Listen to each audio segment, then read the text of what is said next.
हम एक ऐसा चैप्टर पढ़ने वाले हैं जो कि आपके प्रीवियस चैप्टर से रिलेटेड है। सो न्यूक्लिक एसिड जो है ना, वो एक ऐसा जेनेटिक मटेरियल है जो कि सारे लिविंग ऑर्गेनिजम्स में प्रेजेंट है। होस्ट के इम्यून सेल को बीट नहीं कर पाने से हमको क्या फायदा? फॉर एग्जाम्पल, यहाँ पे आर स्ट्रेन का बैक्टीरिया प्रेजेंट है, ठीक है, उसके पास पॉलीसेकेराइड लेयर ही नहीं है, तो वो जो मैं होस्ट हूँ ना उसकी, मेरा जो इम्यून लेयर है ना, उसको वो तोड़ ही नहीं पाएगा, हार जाएगा उससे। तो वो नॉन वायरुलेंट हुआ ना, क्या ही मेरे को वो डिसीज कॉज करेगा भैया, जब मेरा इम्यून सेल ही उसकी वाट लगा देगा।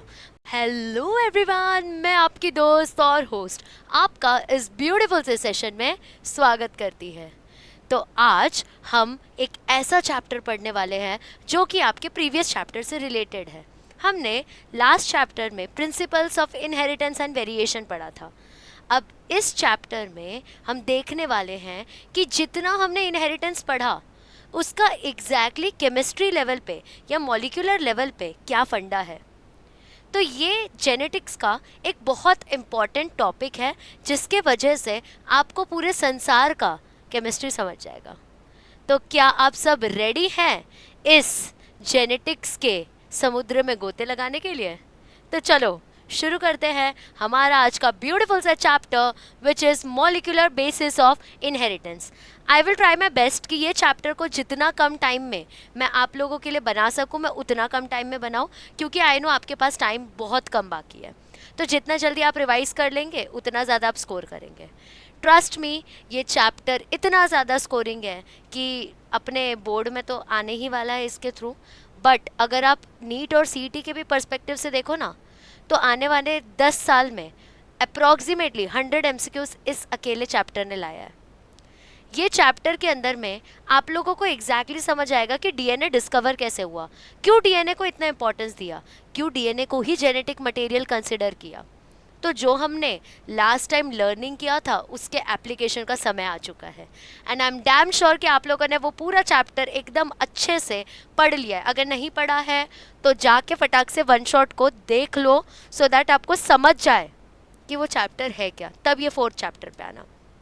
ठीक है, तो अब शुरू करते हैं हमारा ये सेशन। अब हम लोगों ने काफ़ी ज़्यादा चीज़ें देखी लास्ट चैप्टर में, जिसमें हमने कुछ देखा इनहेरिटेंस, कुछ देखा वेरिएशन। अब इनहेरिटेंस में ना हमने क्या कहा कि भाई जायदाद जैसे हमको पुरखों से आती है, वैसे ही इनहेरिटेंस में जो जीन्स है, जो कैरेक्टर्स है, ये हमें अपने पेरेंट्स से आते हैं ऑफस्प्रिंग में, है ना। काफ़ी ज़्यादा सिमिलैरिटी हो गई। तो इस चैप्टर में ऐसा हम क्या अलग पढ़ने वाले हैं? What is molecular basis of inheritance, exactly क्या है? तो अगर आप इस थंबनेल को ध्यान से देखोगे ना, तो बेसिकली मैं सेल के रोलर कोस्टर राइड में बैठी हूँ, और वो जो तुम लोगों को लाइन दिख रहा है ना, इट इज़ अ क्रोमोसोम। इस जो पूरा थंबनेल है, इसका पूरा लिंक आपके चैप्टर से बेस्ड है। जिसको ये थंबनेल समझ गया ना, उसको जिस्ट समझ जाएगा चैप्टर का।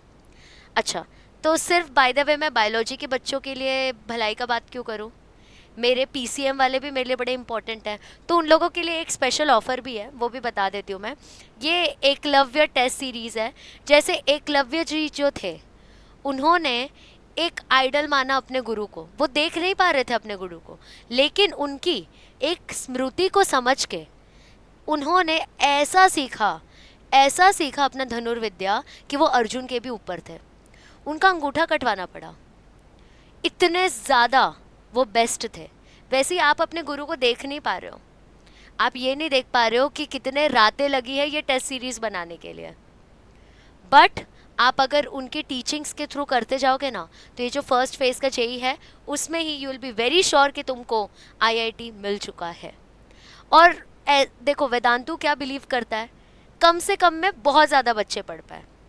Vedantu doesn't believe in taking lots of money from you. Vedantu किस में बिलीव करता है कि जितने ज़्यादा बच्चे हो सके उतने पढ़ सके। इसलिए सिर्फ 999 का आपको टेस्ट सीरीज़ दे रहे हैं। कहाँ मिलता है? कहीं नहीं।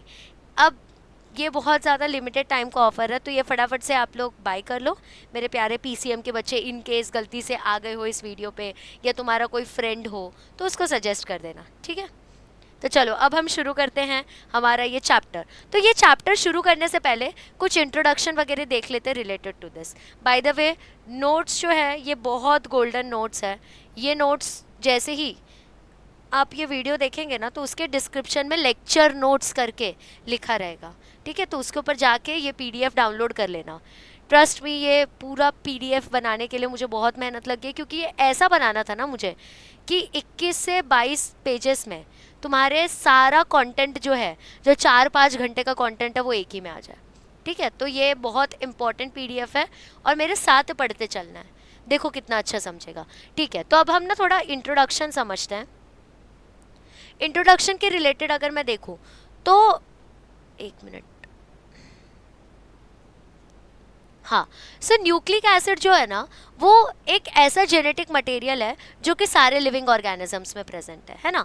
अब सिर्फ डिफरेंस कहाँ पे आ जाता है, जेनेटिक मटेरियल का, ठीक है। तो न्यूक्लिक एसिड जो है वो सारे ऑर्गेनिजम्स में प्रेजेंट है मेजॉरिटली, बट किस में नहीं प्रेजेंट होगा, जिसके पास सेल नहीं होने वाला है ना।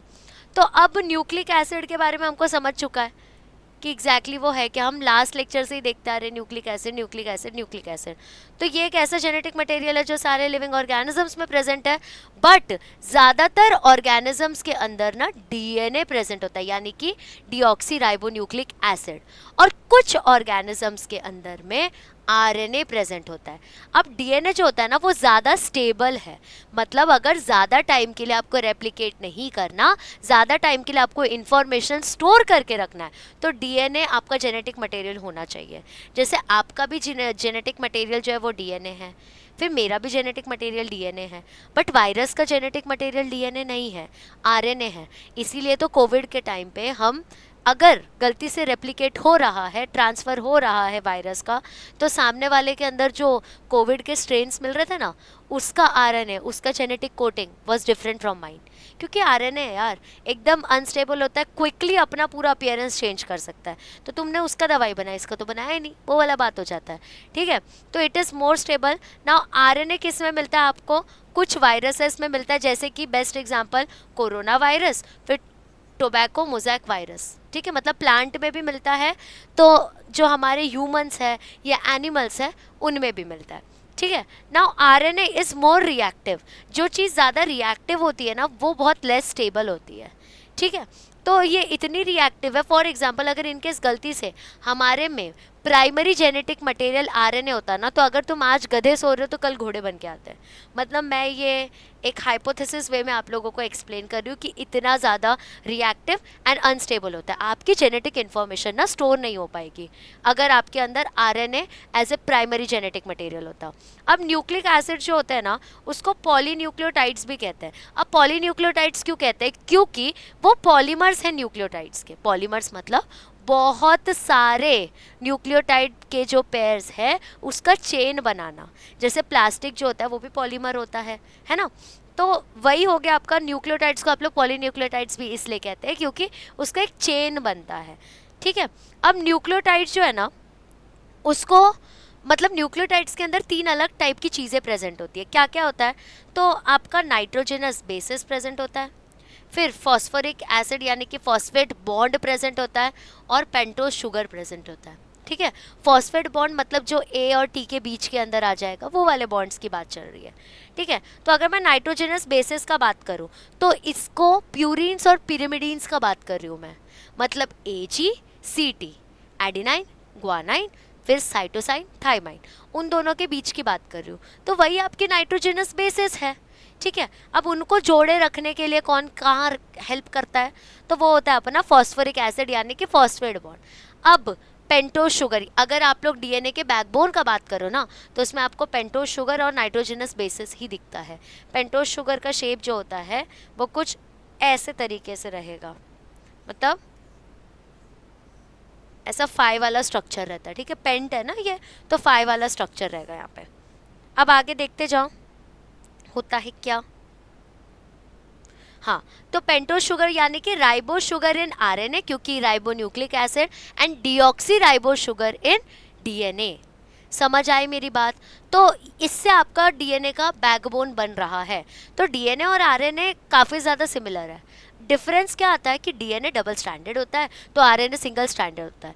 डीएनए काफ़ी ज़्यादा स्टेबल होता है और नॉन रिएक्टिव होता है, वेरास जो आपका आरएनए है वो बहुत ज़्यादा रिएक्टिव रहेगा और अनस्टेबल रहता है, ठीक है, तो जो जितना ज़्यादा रिएक्टिव वो उतना ज़्यादा अनस्टेबल। हमको न्यूक्लियोटाइड के बारे में पता चल चुका है। न्यूक्लियोटाइड क्या है? इट इज़, इसके 3 कंपोनेंट है basically, nitrogenous bases, phosphate bond और लास्ट में आपका पेंटोज शुगर। इतना तक तुम्हारे दिमाग में बैठ गया है तो तुम लोगों को काफ़ी ज़्यादा बड़ी चीज़ समझ चुकी है। ठीक है, अब मैं ना फीचर्स देखती हूँ डीएनए के, कि डीएनए के अंदर ऐसे क्या क्या फीचर्स प्रेजेंट है। तो most common type of DNA is B form of DNA which is elaborated by Watson and Crick in 1953। जो सबसे ज़्यादा कॉमन टाइप का डीएनए ना वो बी फॉर्म वाला डीएनए जो वाटसन एंड क्रीक ने बताया था, डबल हेलिकल स्ट्रक्चर बताया था ना। तो ये देख लो, आपका डबल हेलिकल स्ट्रक्चर दिख रहा है यहाँ पे। हम कैलकुलेशंस का बात करेंगे बट थोड़ा सा थियोरी देख लेते हैं। तो ये यहाँ पे एक इंपॉर्टेंट पॉइंट हो गया, मैं ना हाईलाइट करते चलती हूँ आप लोगों के लिए, तो आप लोग कैसे मेरे साथ हाईलाइट कर पाओगे, है ना, फिर आपका भी सॉर्ट हो जाएगा।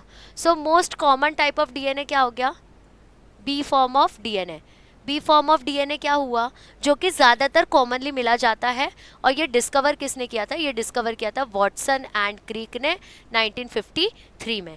I hope it is visible, या इट्स विजिबल, सॉर्टेड। अब डीएनए है क्या? डीएनए जो होता है ना वो डबल स्ट्रैंडेड हेलिकल स्ट्रक्चर होता है जहाँ पे दोनों स्ट्रैंड्स एंटी पैरेलल होते हैं। क्या होते हैं दोनों स्ट्रैंड्स? तो वो होते हैं एंटी पैरेलल। एंटी पैरेलल मतलब अपोजिट रहेंगे। फॉर एग्जांपल, अगर मैंने पेन का टिप यहाँ रखा है और मेरे पास दूसरा पेन होता तो मैं उसको ऐसे नहीं, मैं ऐसे रखती, उल्टा टिप को ऊपर रख देती। एंटी पैरेलल, उल्टा रहता है एक दूसरे से, सो दैट वो ज़्यादा पेयरिंग में बॉन्डेड रहे। ठीक है, that is if one strand is 5' to 3' then other will be 3' to 5'। उल्टा, अगर एक 5' to 3' है तो दूसरा जो होगा वो 3' to 5' होगा। उल्टा, अपोजिट, कंप्लीटली अपोजिट। अब आप ना यहाँ पे एग्जाम्पल देख सकते हो। यहाँ पे क्या है? शुगर फॉस्फेट बॉन्ड है। हम लोगों ने देखा था न्यूक्लियोटाइड के अंदर शुगर फॉस्फेट बॉन्ड होता है। ये अगर 5' to 3' है तो ये देखो, ये 3' to 5' है। अब अगर आप ऑब्जर्व करोगे तो ये दो पेयरिंग के बीच में, अगर मैं इसको एक लैडर कहूँ तो ये रैंक्स हो गए, तो दो रैंक्स के बीच का जो डिस्टेंस होता है ना वो 0.34 नैनोमीटर होता है। और अगर मैं एक कंप्लीट टर्न का बात करूँ तो उसका डिस्टेंस है 3.4 नैनोमीटर। ठीक है, अगर मैं 3' to 5' के बीच के डिस्टेंस का बात करूं तो इट इज़ 2 नैनोमीटर। अब जो हम लोगों ने लास्ट स्लाइड में पढ़ा था न्यूक्लियोटाइड के अंदर के कंपोनेंट्स, वो देखो यहाँ पे कैसे प्रॉपरली बताया हुआ है। तो यहाँ पे देखो शुगर फॉस्फेट बैकबोन दिख रहा है, राइट, फॉस्फेट ग्रुप था और यहाँ पे शुगर फॉस्फेट, शुगर का पेंटोज शुगर का बॉन्ड है। तो इसी तरीके से ये अटैच्ड होते हैं, बहुत कॉम्प्लेक्स तरीके से कॉइल्ड होते हैं। और सिंस इट इज़ डीएनए तो ये जो जेनेटिक इन्फॉर्मेशन है ना ये बहुत ज़्यादा टाइम तक वहीं पे स्टेबल रहती है और बंद करके रहती है। ठीक है, now backbone of DNA is formed by sugar and phosphate group. ठीक है, ये मैंने आपको ऑलरेडी बता दिया था। फॉस्फेट ग्रुप के अंदर क्या आएगा? Purines and pyrimidines. और अगर आप शुगर का बात करो तो आरएनए में आएगा राइबोज शुगर और आपके डीएनए में आएगा deoxy ribose sugar. Very good, तो इतना अपने को फीचर समझ चुका है डीएनए का। अब हम देखते हैं कि एग्जैक्टली डीएनए भैया है क्या, और डिटेल में समझेंगे। ठीक है, तो लेंथ क्या है? तो length of DNA is defined as number of nucleotides. Length of DNA कैसे डिफाइन किया जाता है? Length of DNA is defined as number of nucleotides, और number of nucleotides present in it, मतलब कितने न्यूक्लियोटाइड्स डीएनए के अंदर प्रेजेंट है उसके थ्रू मैं उसका लेंथ डिटरमाइन कर सकती हूँ। ठीक है, now this number is constant in on living organism. ये जो नंबर होता है ना सारे लिविंग ऑर्गेनिज्म के अंदर कांस्टेंट होता है। इसीलिए जेनेटिक मटेरियल जो है ना ऑलमोस्ट सबका सिमिलर होता है, बट एक यूनिक फीचर होता है जिसकी वजह से तुम्हारा डीएनए, मेरा डीएनए, इनफैक्ट मेरा और मेरे सिबलिंग्स के भी डीएनए में कुछ डिग्री ऑफ वेरिएशन होता है। ठीक है, अगर सिबलिंग भी होगा स्टिल डिग्री ऑफ वेरिएशन वहाँ पे एग्जिस्ट करता है। ठीक है, नाउ शारगॉफ का रूल क्या था कि in double stranded DNA the proportion of purine will be equal to pyrimidine. मतलब अगर एक डबल स्ट्रैंडेड डीएनए है तो जितना प्यूरिन है उतना ही पिरिमिडीन होगा। अब जिसको प्यूरिन और पिरिमिडीन में डिफ़िकल्टी हो रही है ना, मैं उसके लिए यहाँ पे लिख रही हूँ। ये देखो, ए जो है वो डबल हाइड्रोजन बॉन्ड से पेयर करता है टी से, और जी जो है वो ट्रिपल हाइड्रोजन बॉन्ड से पेयर करता है सी से, adenine, thymine, guanine, cytosine. But ये जो ए और जी है ना इसको आप लोग कहोगे प्यूरिन, और ये जो टी और सी है ना, इसको आप लोग कहोगे पिरिमिडीन्स, ठीक है। तो अगर डबल स्ट्रैंडेड डीएनए है तो अब तुम ऑब्जर्व करो ना, ये भी डबल स्ट्रैंडेड है, इसको खाली मैंने इसको कॉइल स्ट्रक्चर को सीधा कर दिया, तो जितना यहाँ पे प्रेजेंट होगा उतने यहाँ पे भी प्रेजेंट होगा, तभी तो इक्वल स्टेप्स बनेगा ना। तो ऑब्वियसली डबल स्ट्रैंडेड डीएनए में वैसे ही रहेगा, बट अगर सिंगल स्ट्रैंडेड आरएनए है तो देयर इज अ चांस। अब देखो फॉर एग्जाम्पल मैं सिंगल स्ट्रैंडेड आरएनए बनाती हूँ, यहाँ पे अगर पेयर्स प्रेजेंट है 1 2 3, यहाँ पे प्रेजेंट है 1 2 3, यहाँ पे प्रेजेंट है 1 2 3 4 5 6 7, तो यहाँ पर डिफरेंस आ गया ना। बट ऐसा ही अगर मुझे डबल स्टैंडर्ड डीएनए बनाना तो मुझे दोनों साइड इक्वल रखना पड़ेगा, ठीक है। समझ आई मेरी बात? अब आगे बढ़ते चलते हैं, अब आगे बढ़ते चलते हैं। नाउ सिंस यहाँ पे जो मैंने वहाँ पे आपको मेंशन किया ना वही चीज़ यहाँ पे लिखा है, जैसे कि आपका ए जो है it is pairing with T by making 2 hydrogen bonds. कितना हाइड्रोजन बॉन्ड्स बनाता है? 2 हाइड्रोजन बॉन्ड्स। एंड सी जो है मतलब साइटोसिन जो है it is pairing with G by making 3 hydrogen bonds. Hydrogen bonds क्यों ज़रूरत है? क्योंकि उन दोनों वहाँ पे स्टेबली बैठे, सो दैट अपना पूरे के पूरे कैरेक्टर्स को वो प्रिजर्व करके रखे, समझा? मतलब एक बॉन्ड बना के रखे वहाँ पे। Now therefore we can predict, इसी वजह से ना हम लोग न्यूक्लियोटाइड सीक्वेंस को प्रेडिक्ट कर सकते हैं। जैसे कि ए है, जी है, टी है, सी है, ए है, तो मुझे पता है कि ए तो टी के ही साथ बॉन्ड करेगा, तो अगर मुझे एक साइड का भी पता चल गया ना, मैं अपोजिट अपना जो एंटी पैरेलल स्ट्रैंड है उसका सीक्वेंस पता कर सकती हूँ। इसलिए it gets easy to predict, है ना। अब आगे देखते जाओ। Now therefore both strands are complementary to each other. इसी के वजह से जो दोनों स्ट्रैंड्स हैं वो कॉम्प्लीमेंट्री होते हैं एक दूसरे के, और इसको अगर मैंने एडेनाइन और ग्वानाइन को प्लस किया ना तो थाइमाइन और साइटोसाइन जो है वो इक्वल आ जाएगा, यानी कि purine is equal to pyrimidine. अगर मैं इसको अच्छे तरीके से समझाने की कोशिश करूं तो यहाँ पे लिखा है कि प्यूरिन्स इज इक्वल टू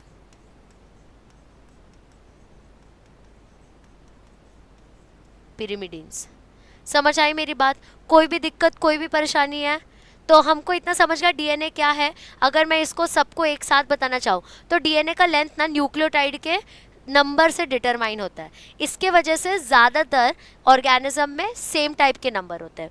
दूसरा हमको ये पता चला कि शार्गफ रूल के अकॉर्डिंग प्यूरिन जो है it is equal to pyrimidine, किसके अंदर? डबल स्टैंडर्ड डीएनए के अंदर, ठीक है, इतना समझा। और हमें पता है कि एडेनाइन जो है वो थाइमाइन के ही साथ बॉन्ड करेगा विद 2 हाइड्रोजन बॉन्ड्स। हमें पता है कि साइटोसाइन जो है वो जो ग्वानाइन है वो साइटोसाइन के ही साथ बॉन्ड करेगा विद 3 हाइड्रोजन बॉन्ड्स, ठीक है। तो हम लोग एडेनाइन और ग्वानाइन को प्यूरिन बोल देंगे और थाइमाइन और साइटोसाइन को पिरिमिडीन बोल देंगे, और दोनों का नंबर इज इक्वल। इसलिए शार्गफ रूल के according A + G = T + C। कुछ दिक्कत हुआ? कोई दिक्कत नहीं। और देखो कॉम्प्लीमेंट्री है, एकदम एंटी पैरेलल जा रहे हैं। अगर मैं यहाँ पे स्टार्ट कर रही हूँ 3' to 5', तो यहाँ पे स्टार्ट हो रहा है 5' to 3', उल्टा जा रहा है। समझ आया? यहाँ तक समझ गया सबको द डीएनए के बारे में? अब देखते हैं कि डीएनए डिस्कवर कैसे हुआ। तो फ्रेडरिक मिशर नाम का एक आदमी था, 1869 में ना उसको मची चुल, ये लोग को ना बहुत चुल होती है भाई। तो उसने बोला कि ऐसा कौन सा मटेरियल है जिसके वजह से ये रेप्लिकेशन हो रहा है। अगर तुम लोग मेंडल का टाइम देखो तो मेंडल जो था ना उसको पता था कि कुछ तो एक मटेरियल है जिसके वजह से ये कैरेक्टर्स नेक्स्ट जनरेशन में पास ऑन हो रहे हैं, बट उसको पता नहीं था कि ये किसके वजह से हो रहा है। तो फ्रेडरिक मिशर है ना 1869 के आसपास वो बहुत मोटिवेट हो गया उसके ये सारे एक्सपेरिमेंटेशन से। तो उसने क्या किया, उसने डीएनए को आइसोलेट किया फर्स्ट टाइम, और उसने उसको कहा, पहले तो ये लिखने दो कि ही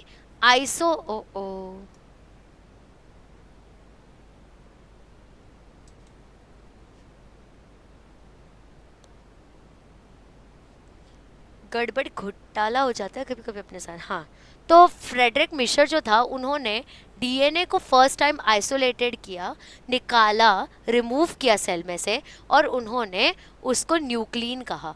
क्या कहा उन्होंने? उसको न्यूक्लिन कहा। अब वो कहाँ से उसने आइसोलेट किया था पता है? पस सेल से आइसोलेट किया था। मतलब ये जो फ्रेडरिक मिशर था ना वो क्या करता था, हॉस्पिटल जो था ना वहाँ पे बैंडेजेस आते थे, तो वो बैंडेजेस को निकाल के लाता था और उसको वॉश करता था, और उसके अंदर जो पस प्रेजेंट होता था ना, उसके न्यूक्लियस से उसने डीएनए एक्सट्रैक्ट किया था, आइसोलेट किया था, और उसने उसको न्यूक्लिन कहा था। देखो मैंने तुमको पहले ही कहा, ये साइंटिस्ट लोग ना बहुत क्रेजी होते हैं, ये लोग कुछ भी करते हैं, मतलब जो पस को तुम्हें देख के घिन आएगा, ये वो उस पस को जाके कलेक्ट करता था जैसे वो सोना हो, ठीक है। फिर उसके बाद में अल्टमैन आया, उसने क्या बोला कि ये जो डीएनए है ना, तूने बराबर न्यूक्लिन निकाल तो लिया, बट मुझे ऐसा लगता है कि डीएनए का नेचर जो है ना वो एसिडिक नेचर है। कैसा नेचर है उसका? Acidic nature. तो वहाँ पे उसने न्यूक्लिन कहा था, इसको पता चल गया कि इसका नेचर क्या है, एसिडिक नेचर है, इसलिए न्यूक्लिन को उसने न्यूक्लिक एसिड कहा। न्यूक्लिन को क्या कहा उसने? न्यूक्लिक एसिड, क्योंकि उसको उसका नेचर समझ आ चुका था, ठीक है। अब हमको एक चीज़ नोट करने वाली है कि प्यूरिन जो है ना वो हमेशा पिरिमिडीन के ही साथ पेयर करेगा, ठीक है। प्यूरिन क्या करेगा? हमेशा पिरिमिडीन के साथ ही पेयर करेगा, और वाइसा वर्सा, और पिरिमिडीन प्यूरिन के साथ करेगा, सो दैट यूनिफॉर्म डिस्टेंस और diameter of DNA is maintain. अब आप लोगों को ये डायग्राम अगर याद हो तो यहाँ पे मैंने क्या बताया था आपको, 3' to 5' वाला। तो ये जो 2 नैनोमीटर का डायमीटर आप देख रहे हो ना कि ये फिक्स डायमीटर है, और मैंने यहाँ लिख दिया, कोई झूठ की बात नहीं है इसमें।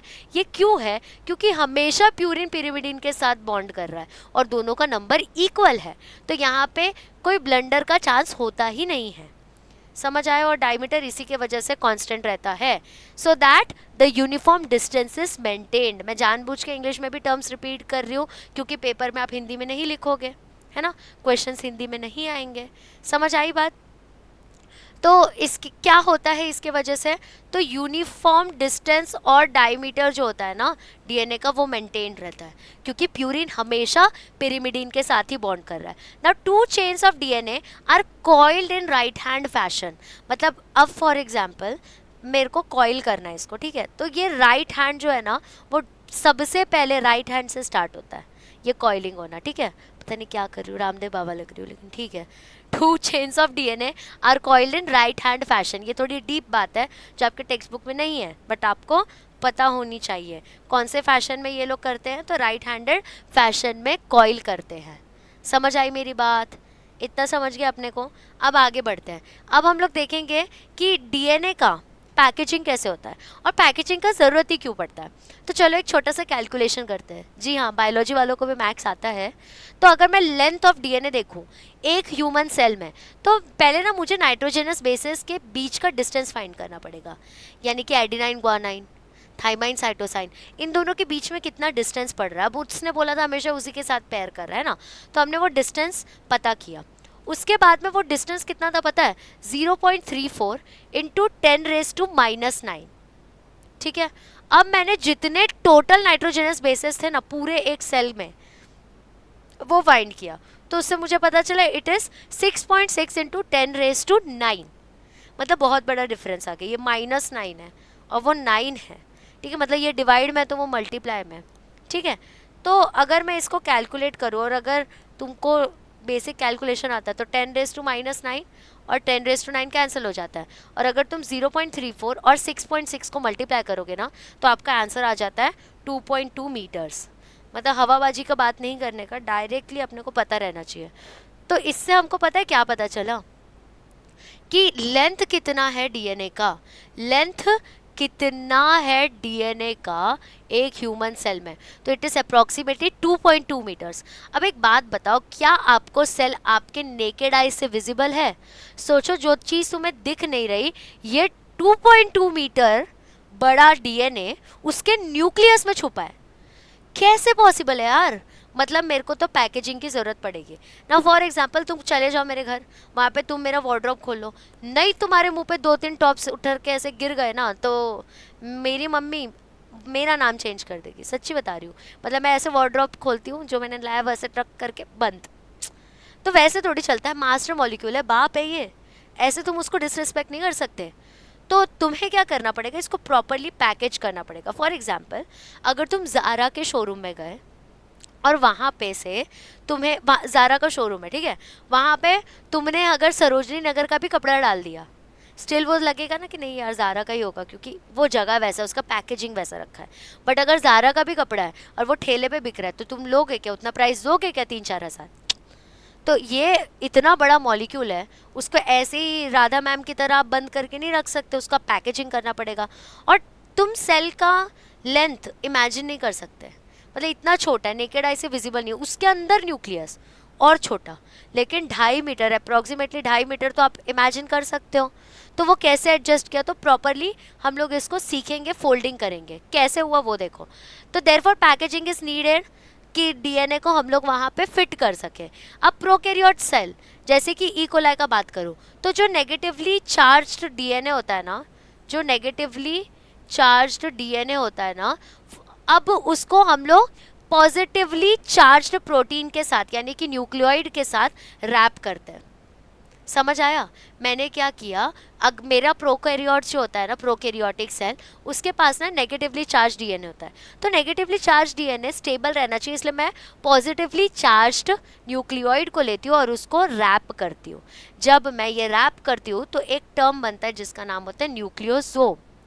अब ये जो न्यूक्लियोसोम बन गया आपका, ये न्यूक्लियोसोम इतने ज़्यादा क्वांटिटी में आ जाता है जो कि बन जाता है क्रोमोसोम। मैं इसको आगे नेक्स्ट स्लाइड पे अच्छे से ड्रॉ करके भी समझाऊंगी, फिलहाल ये मेन थियोरी पढ़ो, फिर आगे स्लाइड में सिखाती हूँ, ठीक है। Therefore DNA is not scattered in cell since it is bounded by proteins. अगर डीएनए मतलब राधा मैम की तरह होता मैकेनिज्म, तो वो कैसा होता है, स्कैटर्ड होता सेल में। जैसे कि मैंने बोला ना, मैं वार्डरोब खोलती हूँ तो मेरे मुंह पे टॉप गिर जाता है, तो स्कैटर्ड होना हो गया। बट अगर मैंने उसी को अच्छे से फोल्ड करके रखा, एक प्रॉपर कैस्केड्स में रखा, तो मेरे मुंह पे आएगा नहीं आएगा। तो पैकेजिंग का बात चल रहा है, तो इसी वजह से जो यहाँ पे डीएनए है ना, it is not scattered in the cell क्योंकि it is bounded by protein. आगे भी बताती हूँ। अब अगर मैं यूकैरियोट सेल का बात करूँ, तो यहाँ पे नेगेटिवली चार्ज डीएनए जो होता है ना, आपका नेगेटिवली चार्ज डीएनए, उसमें ना सेम प्रोसेस होता है जैसे कि आपके प्रोकैरियोटिक सेल में हुआ। तो वो पहले हुआ बराबर पॉजिटिवली चार्ज्ड हिस्टोन प्रोटीन के साथ, बट आगे जाके वो नॉन हिस्टोन प्रोटीन के साथ भी रैप करता है क्योंकि यूकैरियोटिक सेल है, ठीक है। तो अब इसमें क्या हो रहा है, ये भी स्कैटर्ड नेचर में नहीं प्रेजेंट होता है। और हायर लेवल पे पैकेजिंग जो होता है ना, हायर लेवल का अगर मैं पैकेजिंग का बात करूँ तो वो होता है नॉन हिस्टोन प्रोटीन के रूप में। समझा? अब आगे देखो, मैं तुम लोगों को ना और अच्छे से इसमें एक्सप्लेन करती हूँ, ध्यान देते चलना, ज़्यादा टाइम नहीं लूँगी।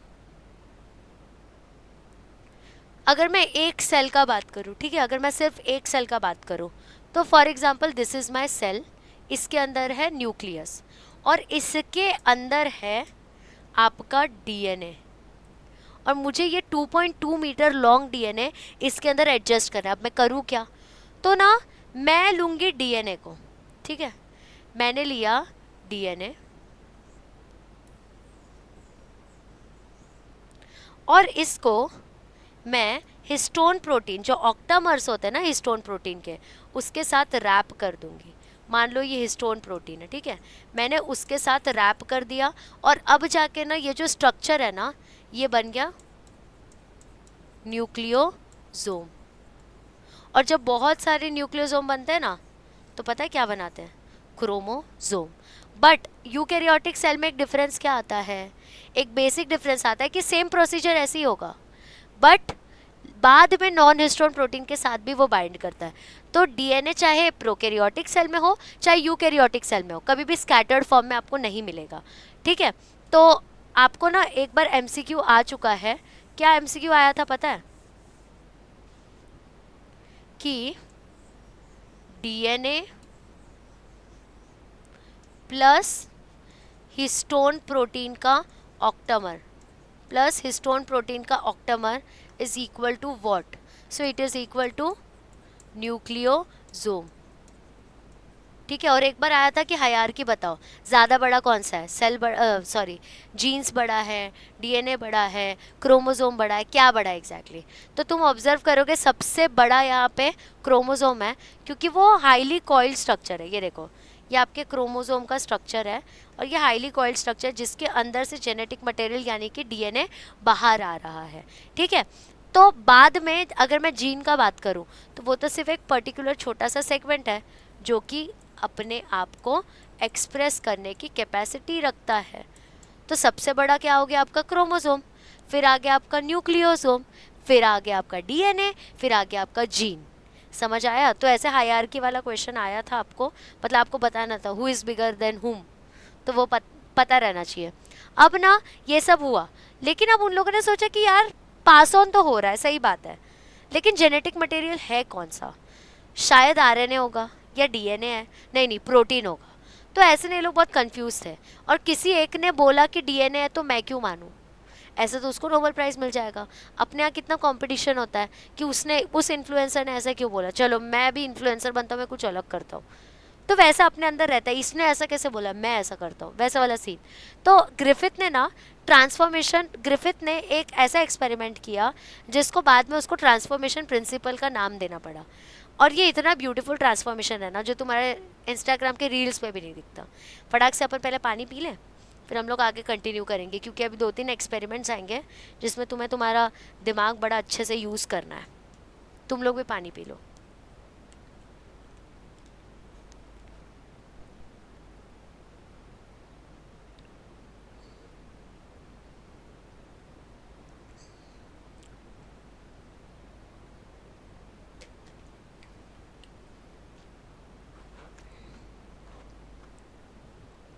समझ आया? पिया ना पानी तुम लोगों ने? चलो आगे बढ़ते। बाय द वे, मुझे आजकल वीडियोस पे रिस्पांस तो बड़ा कम मिल रहा है। ट्रस्ट में पूरा चैप्टर करवाना इज़ वेरी टफ।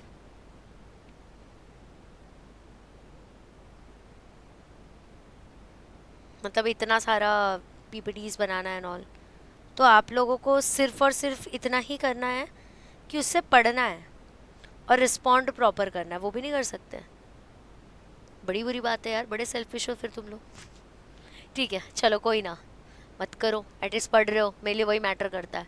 ठीक है, तो ग्रिफिथ का ट्रांसफॉर्मेशन प्रिंसिपल देखते हैं, जो उसने ये एक्सपेरिमेंट ना 1928 में किया था। अब उसने ये एक्सपेरिमेंट किस पे कंडक्ट किया था वो देखो, अपन ने किससे लिखा है, अच्छा येलो दिखेगा। तो उसने एक्सपेरिमेंट कंडक्ट किया था डिप्लोकोकस और स्ट्रेप्टोकोकस बैक्टीरिया के ऊपर, जो कि निमोनिया कॉज करता था। ठीक है, तो दिस बैक्टीरिया, ये जो पर्टिकुलर बैक्टीरिया है ना, इसके पास 2 स्ट्रेन प्रेजेंट था, यानी कि S strain and R strain. अब जो आपका एस स्ट्रेन होता है ना, वो स्मूथ लेयर होता है। स्मूथ लेयर के वजह से वो वायरुलेंट हो जाता है। वायरुलेंट मतलब जो कि डिसीज कॉज कर सकता है। और रफ स्ट्रेन जो होता है ना, उसके पास एक एक्स्ट्रा लेयर नहीं होती, इसके वजह से वो वायरुलेंट नहीं होता, वो नॉन वायरुलेंट होता है। ठीक है, तो ये स्मूथ स्ट्रेन और रफ स्ट्रेन, ये पता रहना बड़ा इंपॉर्टेंट है, क्योंकि इसी के ऊपर पूरा एक्सपेरिमेंट है। तो 2 स्ट्रेन मिला उसको, स्मूथ एंड रफ। ठीक है, तो अब यहाँ पे देख लो, ये जो आप लोगों को दिख रहा है कि नहीं, रुको मैं लिखती हूँ, नहीं दिख रहा होगा तुम लोगों को। So this is R strain, this is R strain यानी कि रफ। ठीक है, और ये है आप लोगों का एस स्ट्रेन यानी कि स्मूथ। ठीक है, रफ स्ट्रेन और स्मूथ स्ट्रेन, और ये हो गया आपका पॉलीसेकेराइड कोटिंग।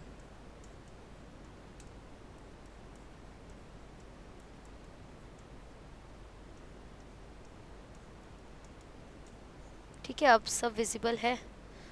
ये डायग्राम अपने थीम से जा रहा था, इसलिए मैंने ऐसे लिखा। ठीक है, सॉर्टेड, समझ गया अपने को। अब आगे चलते हैं। तो अगर तुम देखोगे ना, तो ये जो आपका आर स्ट्रेन है, इसके ऊपर कोई पॉलीसेकेराइड का कोटिंग नहीं है। अगर पॉलीसेकेराइड का कोटिंग नहीं होता है, अगर पॉलीसेकेराइड, ये ध्यान देखते जाओ, इट लैक्स पॉलीसेकेराइड कोट। और जब पॉलीसेकेराइड कोट नहीं होता ना, तो वो होस्ट के इम्यून सेल को बीट ही नहीं कर पाता। समझा? तो वो होस्ट के इम्यून सेल को क्या है, वो बीट ही नहीं कर पाएगा। होस्ट के इम्यून सेल को बीट नहीं कर पाने से हमको क्या फ़ायदा? फॉर एग्जाम्पल, यहाँ पे आर स्ट्रेन का बैक्टीरिया प्रेजेंट है। ठीक है, उसके पास पॉलीसेकेराइड लेयर ही नहीं है, तो वो जो मैं होस्ट हूँ ना उसकी, मेरा जो इम्यून लेयर है ना, उसको वो तोड़ ही नहीं पाएगा, हार जाएगा उससे। तो वो नॉन वायरुलेंट हुआ ना, क्या ही मेरे को वो डिसीज़ कॉज करेगा भैया, जब मेरा इम्यून सेल ही उसकी वाट लगा देगा। बट उसी जगह अगर आप देखें हमारे एस स्ट्रेन के बारे में, तो उसके ऊपर ना एक स्मूथ पॉलीसेकेराइड का कोटिंग प्रेजेंट होता है और उसके वजह से वो खुद को प्रोटेक्ट करके रख सकता है होस्ट के इम्यून सेल से, और जब वो ये कर देता है तो वो बन जाता है वायरुलेंट। इस वजह से एस स्ट्रेन जो होगा ना वो आपको निमोनिया कॉज करेगा, बट आर स्ट्रेन वाला जो है बेचारा निमोनिया कॉज नहीं करेगा, दिल का अच्छा होता है। तो ये बात याद रखना, आर से रफ स्ट्रेन, आर से नॉन वायरुलेंट नहीं होता, बट याद रखना रफ स्ट्रेन यानी कि नो पॉलीसेकेराइड कोटिंग, एमसीक्यू में आया था, तो पॉलीसेकेराइड कोटिंग वर्ड बहुत इंपॉर्टेंट है।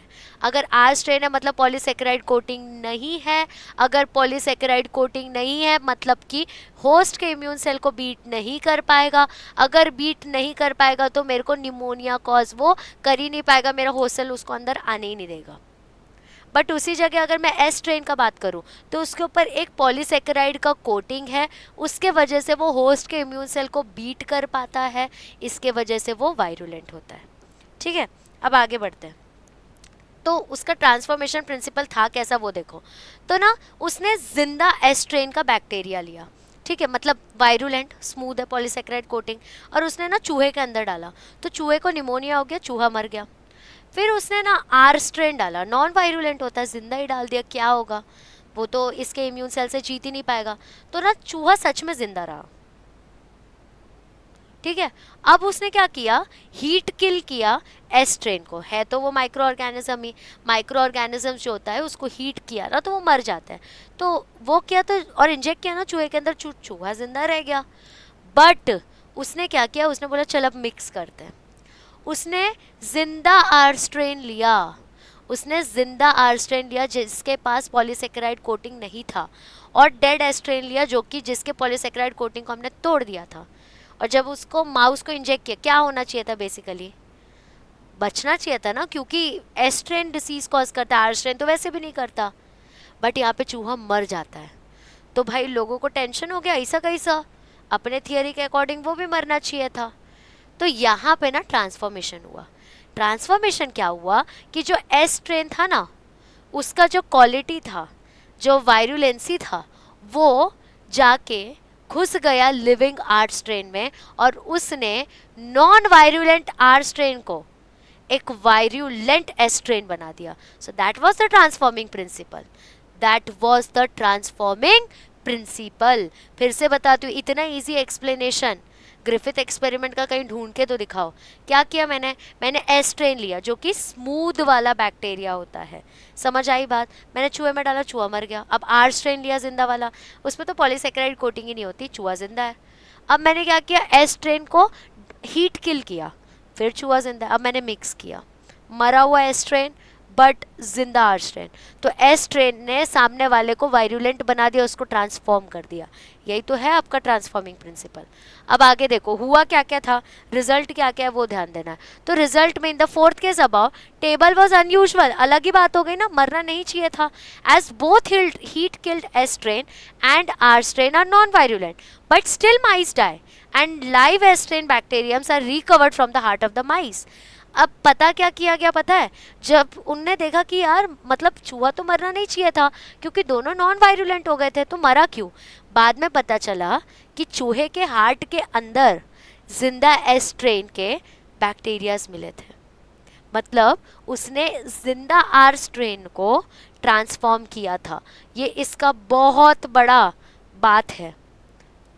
तो live S strain bacteriums were recovered from heart of mice, इस वजह से यहाँ पे चूहा मरा था। अब कंक्लूजन क्या किया, ग्रिफिथ ने कहा कि some transforming principle was transferred from heat killed S strain bacterium into living R strain bacterium.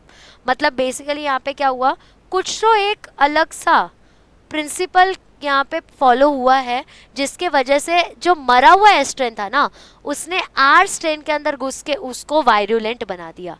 This was the transforming principle.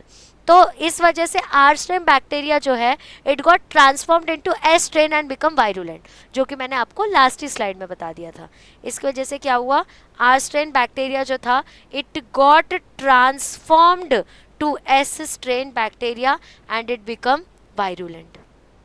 समझा? जब मैं कोई पॉइंट हाईलाइट करती हूँ ना, इसका मतलब आपके आंसर में ये होना ही चाहिए। आई होप जब आप वीडियो देखोगे तो ये विजिबल होगा। Yup, it will be visible. चलो आगे देखते हैं। बट ग्रिफिथ को ना पता नहीं था कि एग्जैक्टली हो क्या रहा है। ट्रांसफॉर्म तो हुआ बट कैसे हुआ ये वो समझ नहीं पा रहा था कि क्या केमिकल नेचर है इसका। यार कौन ऐसा जेनेटिक मटेरियल है जो कि पास ऑन हो रहा था, जिसके वजह से उसने खुद को चेंज किया, रेप्लिकेट किया, ऐसा क्या सिस्टम चालू था यार। तो फिर ना उसने और एक्सपेरिमेंट्स कंडक्ट किए। ठीक है, अब और एक्सपेरिमेंट्स कंडक्ट करने के लिए उसने देखो क्या किया। तो अब ना बायोकेमिकल उसने कैटेगराइजेशन किया ट्रांसफॉर्मिंग प्रिंसिपल का। तो अब एवरी, मैक्लॉयड एंड मैकार्टी आए। उन्होंने सोचा कि यार पता करते हैं, पहले तो ये लिख लेती हूँ, 1933 टू 1944 में एवरी, मैक्लॉयड एंड मैकार्टी, ये 3 लोग आए और उन्होंने क्या किया, वो ट्राई किए to find out chemical nature of Griffith's experiment. क्योंकि उसको केमिकल नेचर नहीं समझ आया, वो बता पा रहा था कि भाई ट्रांसफॉर्मेशन हुआ है, बट कैसे हुआ है ना वो ये नहीं एक्सप्लेन कर पा रहा था। तो इन्हें बोला तुम टेंशन मत लो भैया, हम एक्सप्लेन करेंगे। तो क्या किया उन लोगों ने, उन्होंने ना बोला कि एक काम करते हैं, या तो डीएनए हो सकता है जेनेटिक मटेरियल, अगर हम बेसिकली जेनेटिक मटेरियल को ही तोड़ दे, डाइजेस्ट कर दे, तब ये ट्रांसफॉर्मेशन नहीं होगा, है ना। Transformation is highly possible because of genetic material, right. तो अगर मैं जेनेटिक मटेरियल को ही डाइजेस्ट कर दूंगा तो ट्रांसफॉर्मेशन नहीं होगा। तो उन लोगों ने ना डीएनएज लिया, उन्होंने पहले तो डीएनए से उन्हें स्टार्ट ही नहीं किया, उन्होंने पहले प्रोटीनेज लिया कि प्रोटीन होगा रे जेनेटिक मटेरियल। फिर प्रोटीनेज लिया, मतलब बेसिकली जो वो पहला वाला कॉम्बिनेशन था, यानी कि जिंदा आर स्ट्रेन फिर हीट किल्ड एस स्ट्रेन, उसके अंदर उन लोगों ने प्रोटीनेज डाला, मतलब प्रोटीन को डाइजेस्ट कर दिया। फिर माउस के अंदर डाला, फिर भी माउस मर गया। तो उनको लगा नहीं यार ये जेनेटिक मटेरियल नहीं है, ये केमिकल कंपोजिशन नहीं है जिसके वजह से ट्रांसफॉर्मेशन हो रहा है। फिर इन्होंने बोला आरएनए होगा भैया, आरएनए। तो उन्होंने आरएनएस डाला, मतलब फिर से उन लोगों ने लाइव आर सेल्स लिया, फिर हीट किल्ड एस सेल्स लिया था, उसके अंदर उन लोगों ने आरएनएस डाल दिया कि आरएनए को डाइजेस्ट ही कर दूंगी तो ट्रांसफॉर्मेशन होगा ही नहीं। फिर चूहे के अंदर डाला, फिर चूहा मर गया।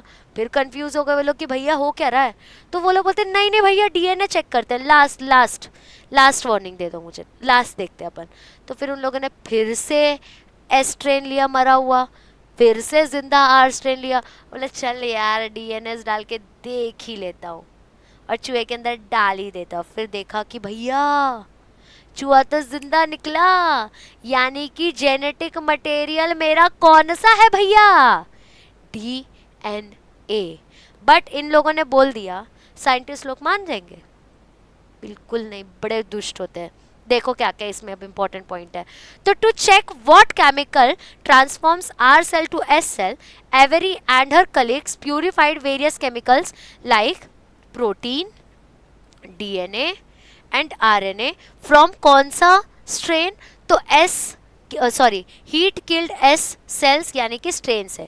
कंक्लूजन क्या पता किया, जो कि मैंने आपको बोला, जब मैंने प्रोटीन को डाइजेस्ट किया और आरएनए को डाइजेस्ट किया, मतलब बेसिकली उनको नहीं जाने दिया, बट स्टिल आर सेल जो था ना वो ट्रांसफॉर्म हो रहा था। मतलब जब मैं प्रोटीएज ले रही हूँ या मैं आरएनएज ले रही हूँ, स्टिल मेरा आर सेल जो है ना वो ट्रांसफॉर्म हो रहा है। आर सेल क्या हो रहा है, मेरा ट्रांसफॉर्म हो रहा है। इसका मतलब मेरा जो आरएनए है और जो मेरा प्रोटीन है वो इन्वॉल्व ही नहीं है ट्रांसफॉर्मेशन में, मतलब वो ट्रांसफॉर्मेशन का एक केमिकल नेचर को इन्फ्लुएंस ही नहीं कर रहा, यानी कि जेनेटिक मटेरियल वो है ही नहीं। These are not the genetic material जो हमको लगा था। अब सेकेंड चीज़ उन लोगों ने क्या की, जब उन्होंने डीएनएज लाया, यानी कि जब डीएनए को डाइजेस्ट किया, जब भी आपके सफिक्स में ए ऐसी रहा ना, मतलब वो पर्टिकुलर चीज़ को तोड़ने वाला है, एक ऐसा एंजाइम है, बायो एंजाइम, जो सामने वाली चीज़ को तोड़ दे। तो जब हमने उसको स्टॉप किया ना आर सेल से पहुँचने के लिए, तो आर सेल जो था ना it was not transformed, R cell was not transformed. इसका मतलब हमको क्या पता चल गया कि डीएनए जो होता है ना वो रिस्पॉन्सिबल है ये पूरे के पूरे नेचर के लिए, और डीएनए ही क्या है, जेनेटिक मटेरियल है। अब तुम आगे देखोगे कि जेलेसी ना अभी से नहीं, बहुत पुराने टाइम से आते आ रही है। मतलब इतना सब होने के बाद भी वो लोग एक्सेप्ट नहीं कर रहे थे, कैसे डीएनए मानूं मैं, हो ही नहीं सकता। तो आगे और एक्सपेरिमेंट्स हुए, ठीक है। तो हर्शी और चेज एक्सपेरिमेंट हुआ जिसको ब्लेंडर्स एक्सपेरिमेंट भी कहा जाता है, ठीक है। उन्होंने क्या किया, उन्होंने बैक्टीरियोफाज को यूज़ किया, ठीक है। बैक्टीरियोफाज लिया, अब डीएनए लिया उन लोगों ने जिसके अंदर फॉस्फोरस रहता है और उसको टैग किया रेडियो एक्टिव फॉस्फोरस से, ठीक है। टैग किया मतलब उसके अंदर इंसर्ट कर दिया कि हमको रेडियो एक्टिविटी दिख के डिफ्रेंशिएट कर पाए। फिर उन लोगों ने प्रोटीन लिया और उसको टैग किया सल्फर से, ठीक है। प्रोटीन लिया और उसको टैग किया सल्फर से, यहाँ पे रुको मैं लिख देती हूँ, प्रोटीन लिया उसको टैग किया सल्फर से। अब तुम लोगों के अकॉर्डिंग क्या होने वाला है, तो देखो पहले प्रोटीन को उन लोगों ने टेस्ट किया, तो ये था आपका बैक्टीरियोफाज और उसको बोला कि जा जाके बैक्टीरिया को इन्फेक्ट कर। अब मैंने क्या किया था, मैंने प्रोटीन को टैग कर दिया था। अगर मेरा जेनेटिक मटेरियल प्रोटीन होता ना तो यहाँ पे आपको रेडियो एक्टिविटी दिख के आती, बट क्या ऐसा हुआ, यहाँ पे नहीं हुआ। फिर मैंने क्या किया, ये जो मेरा बैक्टीरियोफाज था ना जिसको मैंने टैग किया था सल्फर के साथ, उसको मैंने ना सेंट्रीफ्यूज किया। तब मैंने क्या देखा, जो मेरी रेडियो एक्टिविटी थी ना वो सुपरनेटेंट थी। सुपरनेटेंट का मतलब क्या होता है, ऊपर ऊपर में एकदम पतला सा पार्ट और नीचे में मोटा सा पार्ट रह गया, मतलब दो अलग डिफरेंशिएटिंग फैक्टर दिख के आ रहा था। मतलब मेरा रेडियो एक्टिविटी अंदर तक गया ही नहीं, क्योंकि मेरा प्रोटीन जो है वो ट्रांसफॉर्मिंग प्रिंसिपल शो ही नहीं करता, जेनेटिक मटेरियल है ही नहीं। अब मैंने क्या किया, मैंने वही बैक्टीरियोफाज लिया और अब मैंने डीएनए के अंदर में सल्फर के साथ करके रखा था सेटिंग, यानी कि रेडियो एक्टिविटी डाल के रखी थी। तो जब उन लोगों ने इन्फेक्ट करने का ट्राई किया ना, तो रेडियो एक्टिविटी एंटर हुई सेल में, क्योंकि मैंने डीएनए को टैग किया था, समझा। अब फॉर एग्जाम्पल जैसे वहाँ पे मैंने डीएनए को रोका तो आगे कुछ हो ही नहीं रहा था, वैसे ही जब मैं डीएनए के अंदर सल्फर डाल रही हूँ तो बराबर मेरे को सल्फर दिख रहा है, क्योंकि वही तो जेनेटिक मटेरियल है, वही तो ट्रांसफर होता है।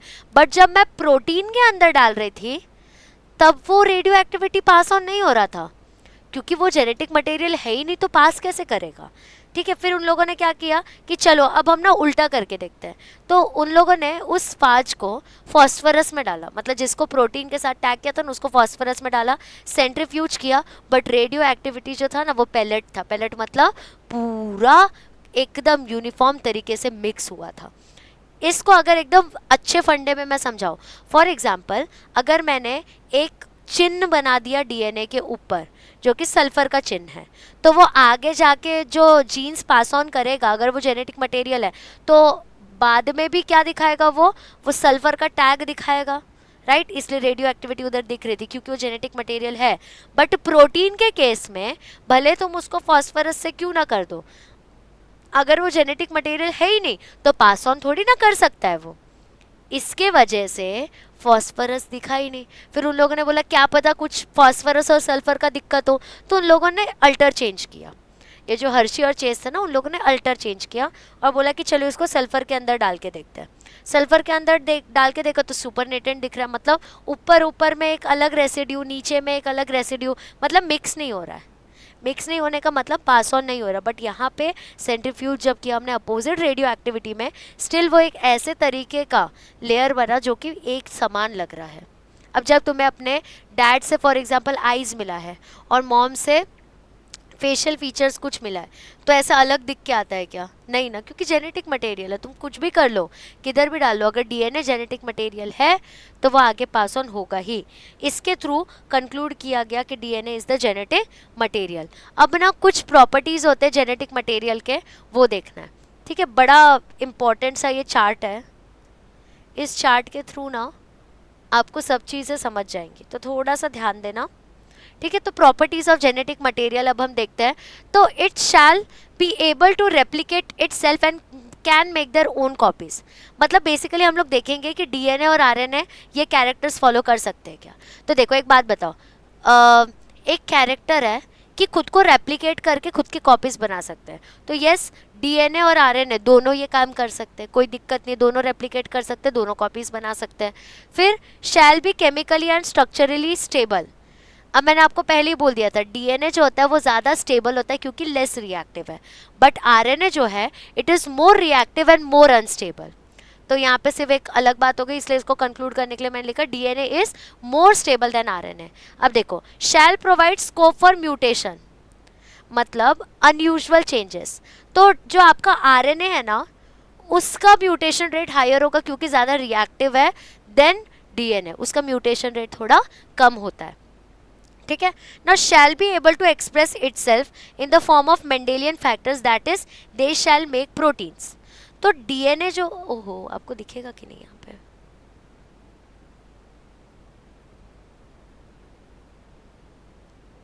तो यहाँ पे जो डीएनए होता है ना वो पहले आरएनए बनाएगा फिर प्रोटीन बनाएगा, बट आरएनए डायरेक्टली प्रोटीन बनाता है। तो आरएनए ज़्यादा फास्टर तरीके से अपना पूरा का पूरा प्रोटीन बनाने का प्रोसेस दिखा सकता है। इसके वजह से जब इवोल्यूशन का समय था ना तो आरएनए हमारा जेनेटिक मटेरियल था, बल्कि डीएनए नहीं था, क्योंकि हमें बहुत क्विक चेंजेस चाहिए थे उस समय में, है ना। समझ गया अपने को। तो ये सब चीज़ें थी जेनेटिक मटेरियल की डिफरेंशिएटिंग फैक्टर। अब हम लोग ना आरएनए के बारे में समझते, जो कि इवोल्यूशन के कॉन्टेक्स्ट की बातें चल रही है। तो जब ऑर्गेनिजम्स ओरिजिनेट होना स्टार्ट हुए, इवॉल्व होना स्टार्ट हुए अर्थ पे, तो उनको एक ऐसा मॉलिक्यूल चाहिए था, उनको एक ऐसा मॉलिक्यूल चाहिए था जो कि मल्टीपल रोल्स प्ले कर सके, यानी कि फ्रीक्वेंट म्यूटेशन दिखा सके और इट कैन इवॉल्व फास्टर। तो अब तुम लोग ही बताओ, डीएनए ज़्यादा इवॉल्व करेगा फास्टर कि आरएनए? डीएनए को तो पहले आरएनए बनाना पड़ेगा, मतलब पूरा प्रोटीन सिंथेसिस करेगा, फिर प्रोटीन बनाएगा, फिर आगे, मतलब बहुत टंटे हैं यार इसके। तो आरएनए रखते हैं हम लोग। आरएनए क्या क्विक प्रोसेस करते हैं क्योंकि हाईली रिएक्टिव है, अनस्टेबल है। तो इसलिए आरएनए जो था वो फर्स्ट जेनेटिक मटेरियल था। आरएनए क्या था? It is turned out to be first genetic material. जब हमने 10th स्टैंडर्ड में फर्स्ट टाइम प्रोटीन सिंथेसिस पढ़ा था तो अपने को लगा होगा कि डीएनए के वजह से आरएनए बन रहा है, लेकिन नहीं, आरएनए हम सब में सबसे पहला जेनेटिक मटेरियल था, ठीक है। On earth which later evolved as DNA for stability, और बाद में वो डीएनए में कन्वर्ट हो गया सो दैट हमारा जो भी इंफॉर्मेशन है वो स्टेबल तरीके से वहीं के वहीं रहे, ठीक है ना। आरएनए जो होता है ना वो अलग अलग तरीके से वर्क कर सकता है, जैसे कि एमआरएनए के फॉर्म में मैसेंजर आरएनए, आरआरएनए के फॉर्म में यानी कि राइबोसोमल आरएनए प्रोटीन करने का, और टीआरएनए मतलब ट्रांसफर आरएनए, मतलब जब मुझे अमीनो एसिड को ट्रांसफर करना है तब की बात चल रही है। तो ये है आरएनए का फैक्टर भैया। आरएनए को मजाक में मत समझना, बड़ा खतरनाक चीज़ है आरएनए। अब देखो सेमी कंजर्वेटिव मोड क्या होता है डीएनए रेप्लिकेशन का, वो समझते हैं। जब मैं सेमी कंजर्वेटिव बोल रही हूँ ना, इसका मतलब सिर्फ 50% जो डीएनए होता है ना वही नया होता है, बाकी जो रिमेनिंग 50% डीएनए होता है ना वो पुराना ही वाला होता है। इसलिए उसको सेमी कंजर्वेटिव बोलते हैं कि आधा डीएनए इस प्रीवियस डीएनए ओनली, सिर्फ आधा ही नया बन के आता है, ठीक है। सो देखो यहाँ पे पॉइंट भी लिखा है कि सिर्फ 50% जो होता है ना newly form DNA is actually new, as 50% DNA is convert.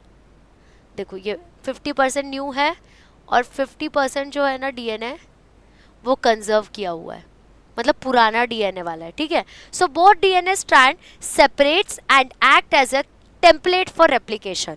मतलब तुम लोगों ने टेम्पलेट स्टैंड और कोडिंग स्टैंड देखा होगा, तो ये दोनों स्टैंड जो होते हैं ना वो दोनों खुलते हैं, दोनों एक टेम्पलेट बनते हैं सो दैट वो अलग अलग रेप्लिकेट कर पाए। फॉर एग्जाम्पल यहाँ पे ध्यान दो, फॉर एग्जाम्पल ये मेरा है डीएनए, ठीक है।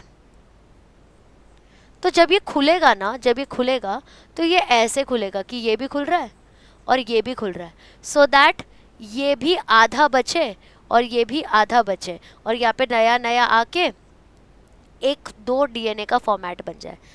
तो यही होता है आपका semi conservative nature of DNA, समझा। आधा मतलब पुराना ही वाला होता है।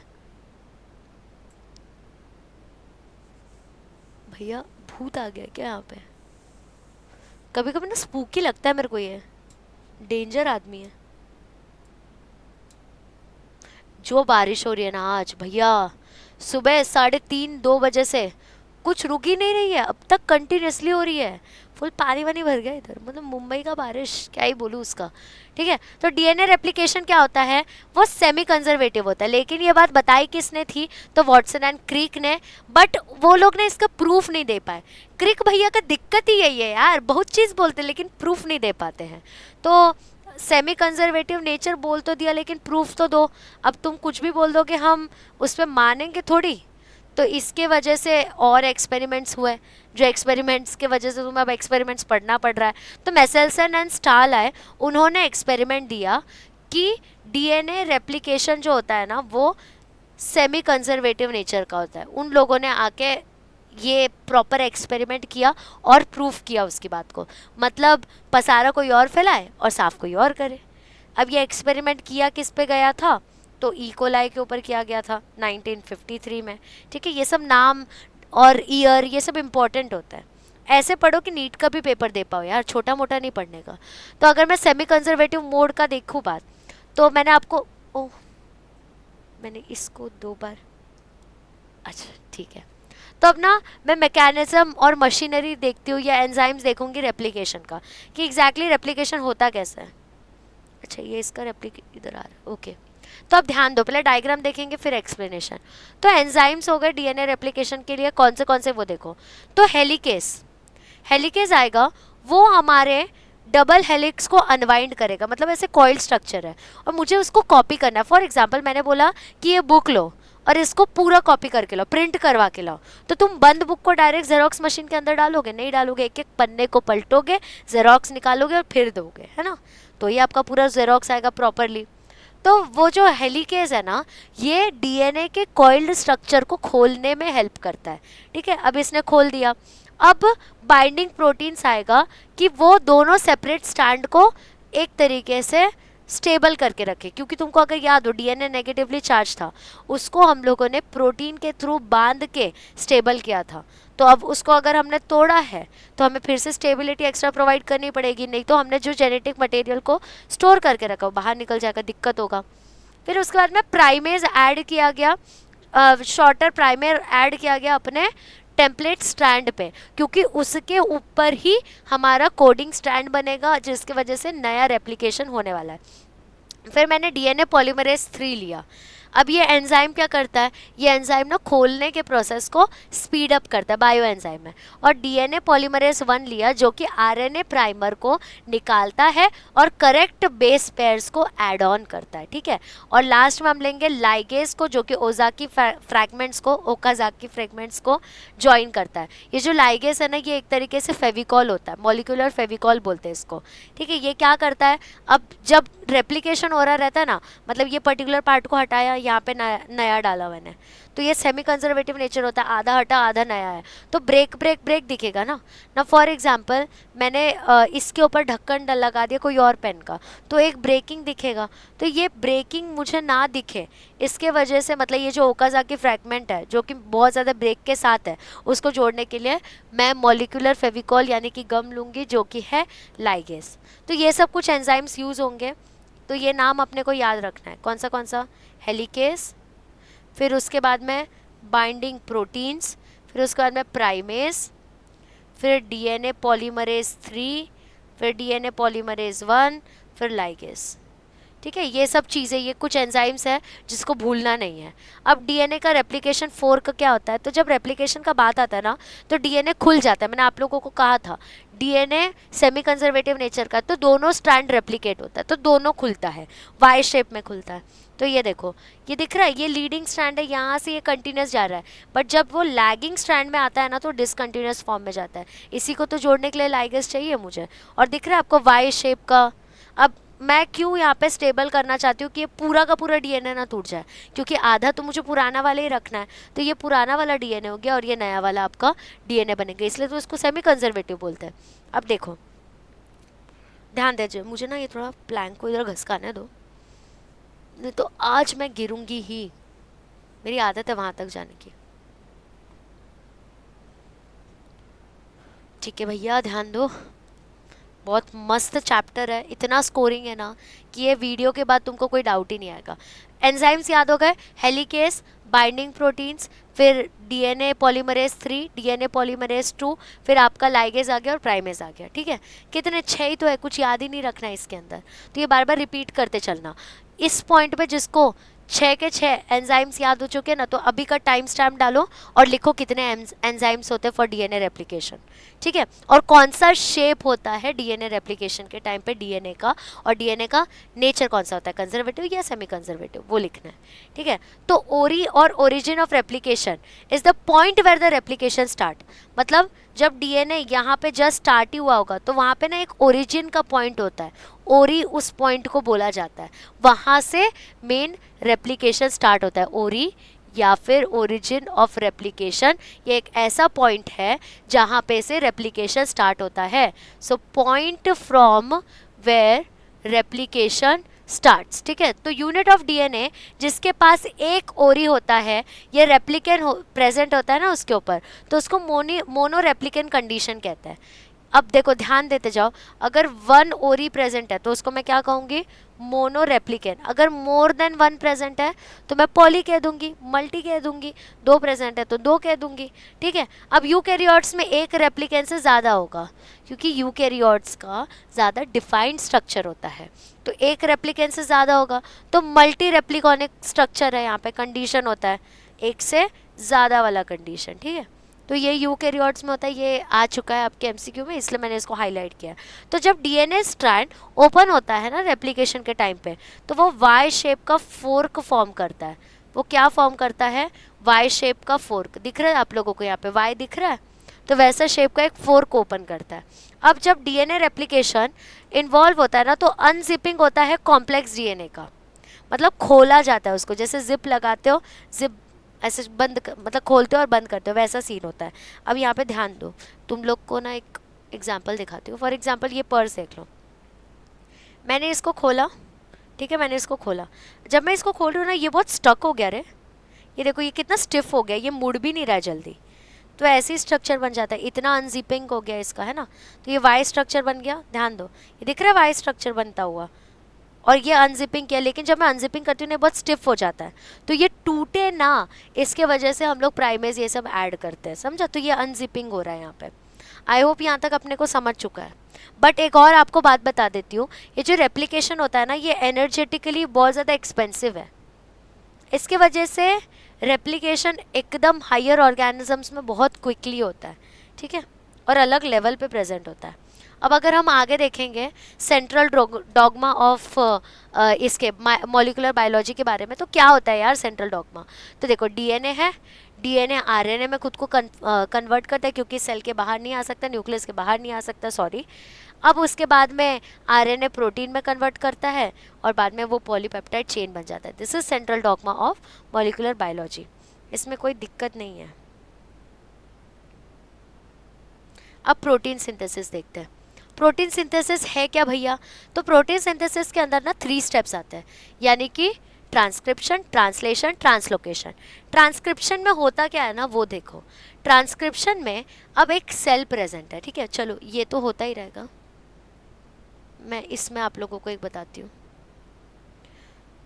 फॉर एग्जाम्पल ये मेरा सेल है, और सेल के अंदर ना न्यूक्लियस प्रेजेंट है। आई नो आप लोग मेरा लिखना मिस करते रहोगे, बस टाइम ज़्यादा हो जाएगा अगर मैं लिखी तो, ठीक है। तो ये सेल है, इसके अंदर पे न्यूक्लियस है, और इसके अंदर ना डीएनए प्रेजेंट है। इसके अंदर क्या प्रेजेंट है, मेरा डीएनए प्रेजेंट है, ठीक है। अब ये जो डीएनए है ना, इसके पास सारी इन्फॉर्मेशन है, बट दिक्कत क्या है ना, वो न्यूक्लियस के बाहर नहीं जा सकता। न्यूक्लियस के बाहर उसको जाना क्यों है, क्योंकि प्रोटीन सिंथेसिस का साइट जो होता है ना, मतलब जगह जो होता है, लोकेशन जो होता है, वो साइटोप्लाज्म होता है, ये जा सकता नहीं है। तो यहाँ पे वो हेल्प लेगा आरएनए का, यहाँ पे वो किसका हेल्प लेगा, आरएनए का, और यहाँ पे बनता है एमआरएनए, ठीक है। यहाँ पे क्या बनता है, एमआरएनए तुम्हारा बनेगा। तो जो आपका एमआरएनए बना ना, वो मैसेंजर आरएनए है, यहाँ की जो, इसका मतलब जो सिर्फ मैसेज को ट्रांसफर करेगा। फॉर एग्जाम्पल आप लोगों को मैंने एक असाइनमेंट दिया, सपोज मैं कॉलेज में आपके पढ़ा रही हूँ, मैंने आप लोगों को एक असाइनमेंट दिया, तो आप फर्स्ट रोल नंबर ने असाइनमेंट बना लिया, आपने सेम टू सेम वो असाइनमेंट बना लिया, ठीक है। तो आपने रिसर्च नहीं किया, तो आपको वो समझेगा नहीं, बट आप नाम अपना डाल दोगे, वही एमआरएनए करता है। या फिर आप अपना इंस्टाग्राम व्हाट्सअप का बात कर लो, तुमको ना लिख के आता होगा कि the messages are end to end encrypted, ठीक है। तो मतलब जो तुम मैसेज कर रहे हो ना, वो इंस्टाग्राम के हेडक्वार्टर को दिख के नहीं आ रहा कि तुम आई लव यू 4 लड़कियों को बोल रहे हो, वो नहीं दिख के आएगा उसको, बट उसको ये समझ आएगा कि यहाँ से यहाँ मैसेज ट्रांसफ़र हो रहा है। लेकिन अब एक बात बताओ, क्या इंस्टाग्राम को पता है कि तुम उसको भी आई लव यू बोल रहे हो, उसको भी आई लव यू बोल रहे हो, उसको भी आई लव यू बोल रहे हो? नहीं, वो मैसेज सिर्फ ट्रांसफ़र करने का काम कर रहा है, ठीक है, मैसेंजर है वो एक तरीके से। तो ये जो फर्स्ट स्टेप हुआ ना, मतलब जो मेरा डीएनए से एमआरएनए बनाना, यही है आपका ट्रांसक्रिप्शन भैया, यही है आपका ट्रांसक्रिप्शन। समझे? अब क्या हुआ, बाहर में ना राइबोसोम का स्ट्रक्चर प्रेजेंट होता है। देखो बाहर में राइबोसोम का स्ट्रक्चर प्रेजेंट होता है। अरे दोनों के ऊपर काहे डाला मैंने गधी। अब ये जैसे ही आपका न्यूक्लियस है ना, उसके बारे में एंडोप्लाज्मिक रेटिकुलम है जिसके ऊपर डॉट डॉट है, यानी कि वो रफ एंडोप्लाज्मिक रेटिकुलम है। जिसके ऊपर डॉट डॉट प्रेजेंट है वो कौन सा रेटिकुलम है, RER, यानी कि रफ एंडोप्लाज्मिक रेटिकुलम। और ये है स्मूथ एंडोप्लाज्मिक रेटिकुलम। अब इमेजिन करो तुम जब डीमार्ट वगैरह में जाते हो तो देखो एक ऐसे हवा छूटता है।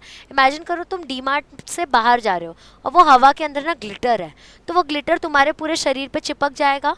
वैसे ही जब mRNA बाहर आता है अपने न्यूक्लियस से बाहर, तो उसके ऊपर ना ऐसी राइबोसोम चिपक जाता है। अब ये जो राइबोसोम है ना, ये है क्या पता है? ये है राइबोसोम। इसको कहा जाता है फैक्ट्री ऑफ प्रोटीन प्रोडक्शन भैया। मतलब कि अब जो मेरा ये सीधा साधा mRNA था ना, इसके ऊपर राइबोसोम का भी स्ट्रक्चर आ चुका है। इसके ऊपर राइबोसोम का भी स्ट्रक्चर आ चुका है। और अब ये कहाँ प्रेजेंट है? ये प्रेजेंट है साइटोप्लाज्म में भैया।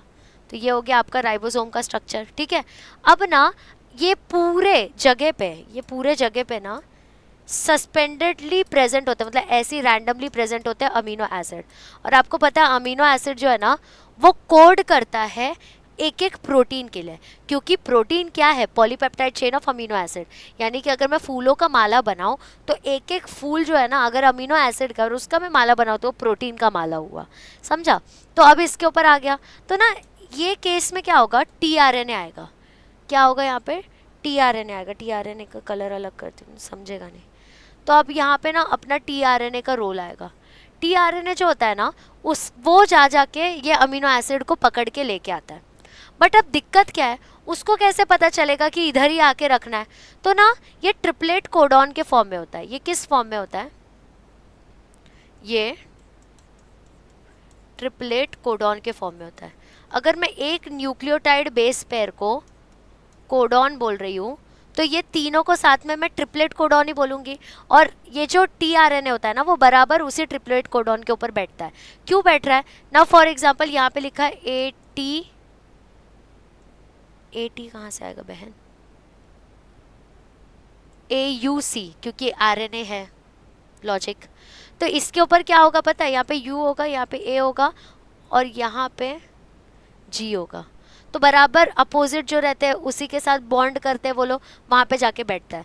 तो अब ना ये जाएगा और इसने देखा कि अरे यहाँ पे हेयर कलर का अमीनो एसिड बैठा है, तो ये जाएगा वहाँ पे और बैठ जाएगा इसके ऊपर। तो यहाँ पे इसने क्या किया, बराबर कोडॉन के ऊपर बैठा और एक अमीनो एसिड को लाया। फिर से ये प्रोसेस रिपीट हुआ, दूसरा अमीनो एसिड आया, फिर से ये प्रोसेस रिपीट हुआ, प्रोसेस रिपीट हुआ, प्रोसेस रिपीट हुआ, प्रोसेस रिपीट हुआ। ऐसे करते करते अगर तुम ऑब्जर्व करोगे ना तो एक चेन की तरह बनता जा रहा है। क्या बनता जा रहा है? एक चेन की तरह बनता जा रहा है। और tRNA अपना काम करके ना उतर जाता है। और यही क्या है? यही है आपका प्रोटीन। और प्रोटीन होता क्या है? It is polypeptide chain of amino acid भैया, और कुछ नहीं है ये। समझा? कुछ दिक्कत हुआ इसमें? तो अब ये उठा उठा के उधर ला रहा है ना, वो हो गया ट्रांसलोकेशन। और तुम लोग को ये पता है, इसको पता जो चल रहा है कि यहाँ पे आई कलर के ही अमीनो एसिड को फिट करना है मुझे, ये हो गया ट्रांसलेशन। तो यही था आपका प्रोटीन सिंथेसिस और यही है आपके डायग्राम में, बस थोड़ा कॉम्प्लेक्स स्ट्रक्चर में। ये आपका न्यूक्लियस, ये आपका साइटोप्लाज्म, यहाँ से आरएनए आ रहा है, आरएनए पॉलीमरेज ने उसका अनवाइंडिंग किया डीएनए का, नहीं तो कैसे आरएनए बनाएगा। फिर आरएनए बाहर निकला, राइबोसोम आया, राइबोसोम उसके ऊपर अटैच हो गया, वो एमआरएनए बन गया, ट्रांसलेट हो रहा है। फिर टीआरएनए अमीनो एसिड को लेके आ रहा है, वहाँ बैठे जा रहा है, बनाते बनाते उसने एक चेन बना दिया। वही तो है भैया। और कुछ है अलग? डीएनए ट्रांसक्रिप्शन होना मतलब आरएनए बनाना, आरएनए से एमआरएनए बनना, एमआरएनए से प्रोटीन बनना इस ट्रांसलेशन। अब आगे आगे जाते जाना है इस ट्रांसलोकेशन। क्या डिफरेंस हुआ इसमें? कुछ भी नहीं। ठीक है, अब रेगुलेशन देखते हैं जीन एक्सप्रेशन का। हमने इतना सब कुछ किया, ट्रांसक्रिप्शन कर रहे हैं, ट्रांसलेशन कर रहे हैं, ट्रांसलोकेशन कर रहे हैं, बट ये सारी चीज़ें प्रॉपरली रेगुलेट हो वो भी देखना पड़ेगा। तो प्रोकैरियोट्स में ना कोई कंपार्टमेंटलाइजेशन नहीं होता, मतलब ऐसे कंपार्टमेंट्स नहीं होते वहाँ पे। ठीक है, तो ये पॉइंट भाई हाईलाइट करने वाला पॉइंट है कि प्रोकैरियोट्स के अंदर में नो कंपार्टमेंटलाइजेशन, कोई कंपार्टमेंट वगैरह नहीं होता भैया। और इसलिए ट्रांसक्रिप्शन ट्रांसलेशन जो है वो एक ही कंपार्टमेंट में हो जाता है, और यहाँ पे पोस्ट ट्रांसक्रिप्शनल प्रोसेस होता ही नहीं है क्योंकि इंट्रॉन्स इसके पास प्रेजेंट ही नहीं है। ठीक है, तो यहाँ पे देखो, यहाँ पे मैंने क्या लिख दिया कि ट्रांसक्रिप्शन जो है और ट्रांसलेशन जो है वो एक साथ होते हैं। It take place together in the same compartment, एक ही कंपार्टमेंट में ये कैरी आउट होते हैं। और यहाँ पे पोस्ट ट्रांसक्रिप्शनल प्रोसेस जो होता है ना वो होता ही नहीं है। पोस्ट ट्रांसक्रिप्शनल प्रोसेस का मतलब होता है नॉन हिस्टोन प्रोटीन वाला जो सिस्टम होता है ना, वो सब चीज़ें यहाँ पे ज़रूरत ही नहीं है क्योंकि यहाँ पे इंट्रॉन्स जो है वो है एब्सेंट। समझा? कोई दिक्कत, कोई परेशानी? अब मेन रेगुलेशन जो होता है ना, पूरा जीन रेगुलेशन जो होगा वो ट्रांसक्रिप्शन के दौरान होता है प्रोकैरियोट्स में, और पूरे टाइम पे सब कुछ सेम एक ही कंपार्टमेंट में सब होके ख़त्म। बट जब आप यूकैरियोट्स का बात करोगे ना तो इसका जो, मैं थोड़ा हट जाती हूँ जो आपको दिख रहा है। हाँ, अब अगर मैं यूकैरियोट्स का बात करूँ ना तो जो रेगुलेशन है ना वो मल्टीपल लेवल्स पे होता है। कब कब होगा? पहले जब ट्रांसक्रिप्शन हो रहा है, फर्स्ट टाइम जब ट्रांसक्रिप्शन हो रहा है। नेक्स्ट, जब मैं आरएनए को प्रोसेस कर रही हूँ। आरएनए को प्रोसेस करना मतलब पूरा आरएनए थोड़ी ना मुझे यूज़ आएगा, जहाँ पे इंफॉर्मेशन है वही जो एक्सप्रेस कर सकते हैं वही यूज़ आएगा। और at the time of transporting mRNA from nucleus to cytoplasm for translation, तो मुझे कब ये यूज़ आएगा? जब मैं उस न्यूक्लियस को बाहर भेज रही हूँ।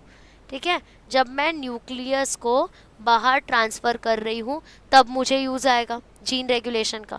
और at the time of translation, ये 4 दौरान पे मेरे को जीन रेगुलेशन करना पड़ता है यूकैरियोट्स में, क्योंकि ये यूकैरियोट्स एक कॉम्प्लेक्स स्ट्रक्चर के साथ आते हैं। लेकिन इनके पास सिर्फ और सिर्फ ट्रांसक्रिप्शन के टाइम पे करना रहेगा, और पूरे टाइम पे तुम ऐसे ही रख सकते हो, जीन रेगुलेट करने का कोई टेंशन नहीं है। अब हमने ये क्यों देखा? तो फिर एक क्वेश्चन आया हुआ था कि प्रीलिम्स का क्वेश्चन है, write the difference between the regulation of gene expression in prokaryotic cell and eukaryotic cell. तो तुम लोग क्या लिखोगे? In prokaryotic cell there is no compartmentalisation, in eukaryotic cell there is compartmentalisation.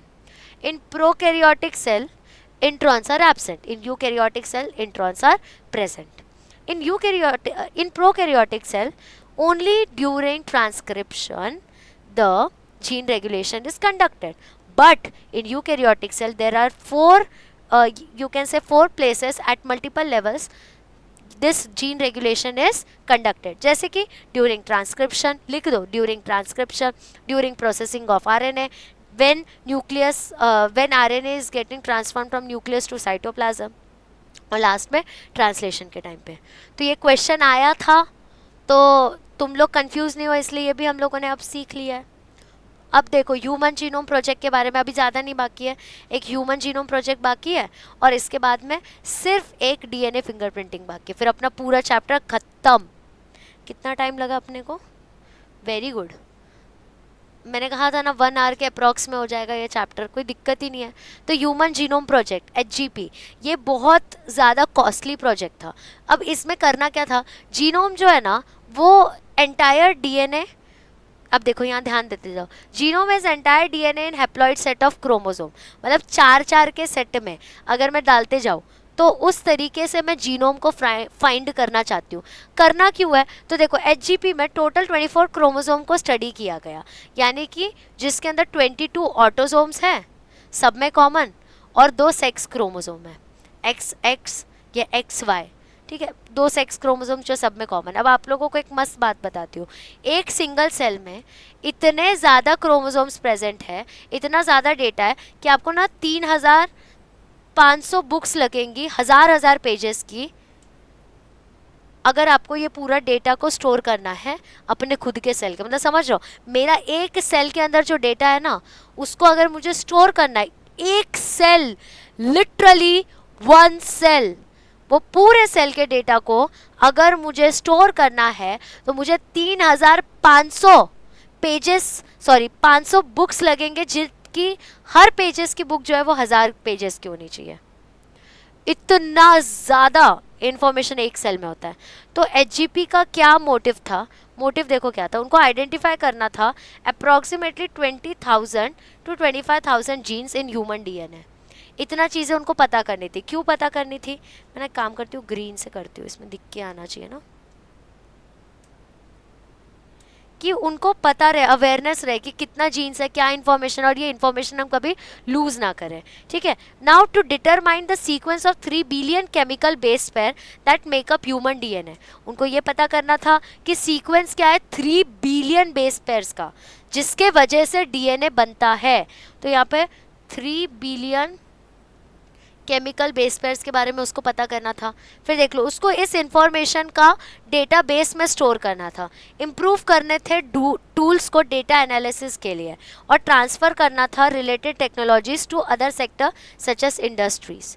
ठीक है, बट ये भी चीज़ें मेक श्योर करनी थी कि इस प्रोजेक्ट की वजह से कोई क्राइम वगैरह राइज ना हो। So that was all about your HGP, human genome project. इसका मतलब क्या है, वो चाहते हैं कि जितना इंफॉर्मेशन एक सेल में है ना, वैसे ही सारा इंफॉर्मेशन हमारे डेटाबेस में हम स्टोर कर पाए। तो वही है ह्यूमन जीनोम प्रोजेक्ट। बहुत कॉस्टली प्रोजेक्ट, बहुत बड़ा प्रोजेक्ट है ये, जो कि 40 से 60 साल के पहले चला हुआ है और चलता ही जा रहा है। ठीक है, अब आगे देख लो डीएनए फिंगरप्रिंटिंग या डीएनए प्रोफाइलिंग। पहली बात तो ये करते क्यों है? तो डीएनए फिंगरप्रिंटिंग का सिस्टम क्या है ना, चेक किया जाता है कि मतलब फॉर एग्जांपल आप लोगों ने सीआईडी तो देखा ही होगा, वहाँ पे अगर किसी का बाल मिल गया तो वो बाल को रख लेते हैं, नाखून मिल गया, या फिर लाश के नाखून के अंदर में कुछ स्किन का लेयर मिल गया तो वो उठा लेते हैं वो लोग, या सीमेन मिल गया रेप केसेस में तो वो उठाते हैं और चेक करते हैं कि किसका डीएनए। तो कैसे यार, मतलब क्या होता है ये सब, कैसे पता करते हैं? और डीएनए ही क्यों पता करना है? तो 99% डीएनए जो होता है ना, ऑलमोस्ट सबका सेम होता है, बट 1% डीएनए के वजह से हम यूनिक होते हैं। और तुम ऐसे बोलते हो ना यार मेरे में तो कुछ ऐसा यूनिक है ही नहीं, तो ये है, तुम्हारे अंदर यूनिक है, तुम्हारा डीएनए तुम्हारे अंदर यूनिक है। मतलब सब कुछ भले हमारा सेम हो, एग्जैक्ट ट्विंस ही क्यों ना हो, बट वो 1% डीएनए का जो डिफरेंस है ना, वो हमको एकदम यूनिक बना देता है। समझे मेरी बात? तो अगर मैंने बाल का सैंपल लिया तो उसमें से डीएनए निकलता है, नाखून से डीएनए निकलता है, सीमेन में से डीएनए निकलता है, या स्किन के सेल्स में से डीएनए निकल जाता है। तो इसके थ्रू क्राइम्स को पता करते हैं ना। फॉर एग्जांपल अंबानी का बेटा, फॉर एग्जांपल कल को जाके एक आदमी है वो बोला, जाके क्लेम किया अंबानी तेरा बेटा हूँ मैं, तू मेरे को अपनी जायदाद दे नहीं तो मैं केस कर दूंगा। तो अंबानी ऐसे ही दे देगा? नहीं देगा, डीएनए चेक करवाएगा ना। तो ये सब क्राइम्स ना हो इसलिए डीएनए फिंगरप्रिंटिंग करना शुरू किया। मतलब हमारा जैसे फिंगरप्रिंट यूनिक है वैसे ही हमारा जो डीएनए होता है वो यूनिक होता है, तो कोई ऐसी आके बेवकूफ़ नहीं बना सकता।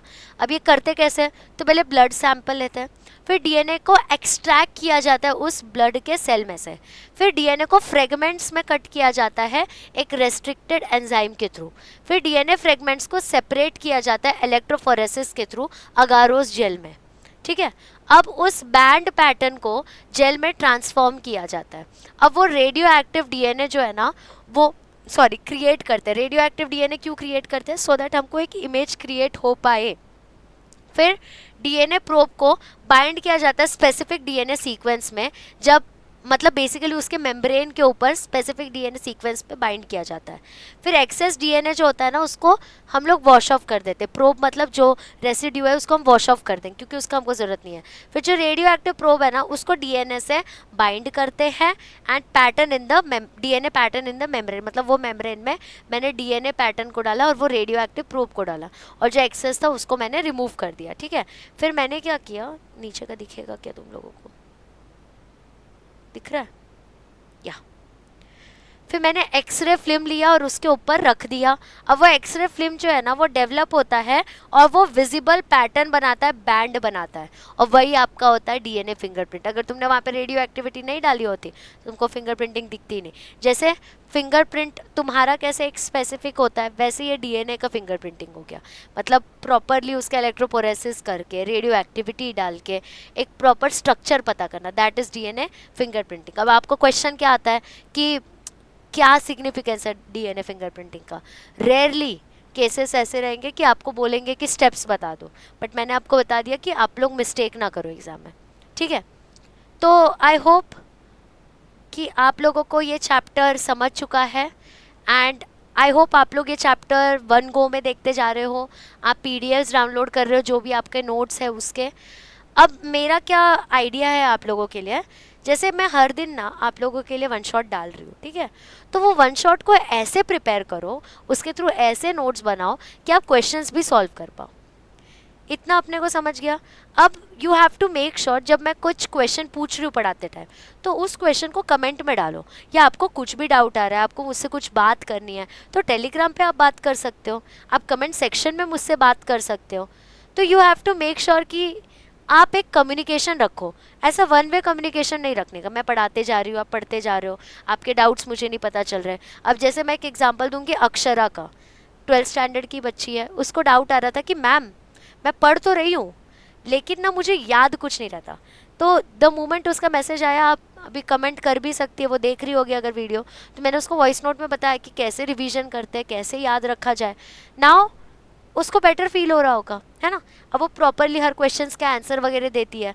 तो जब आप वन शॉट देख रहे हो ना, just for the sake of completing that video मत करो, आप एक ग्रुप बनाओ, वो ग्रुप के साथ बैठ के पढ़ो, सबको एक एक टॉपिक दे दो। जैसे अभी एचजीपी तू पढ़ा ले भैया, फिंगरप्रिंटिंग तू पढ़ा ले, ट्रांसक्रिप्शन तू पढ़ा ले, ट्रांसलेशन तू पढ़ा ले, फिर सब साथ में मिल के एक दूसरे को पढ़ाओ।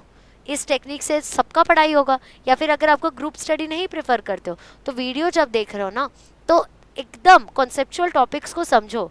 मैंने ट्राई तो किया कि ये पूरा वीडियो इतना कंसाइज फॉर्म में आए कि आप लोगों को 7-7 6-6 घंटा ना बैठना पड़े।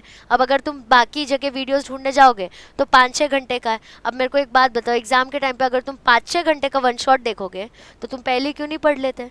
वो तो हमने भी लाइव में किया हुआ, 2-2 घंटे के डाले हुए अपन ने सेशंस। तो इसलिए मेक श्योर कि जब आप ये देख रहे हो वीडियो, जो इतना छोटा वीडियो है, वो एक गो में देखो यार, नहीं तो बाद में वो रह जाएगा, सच्ची बता रही हूँ।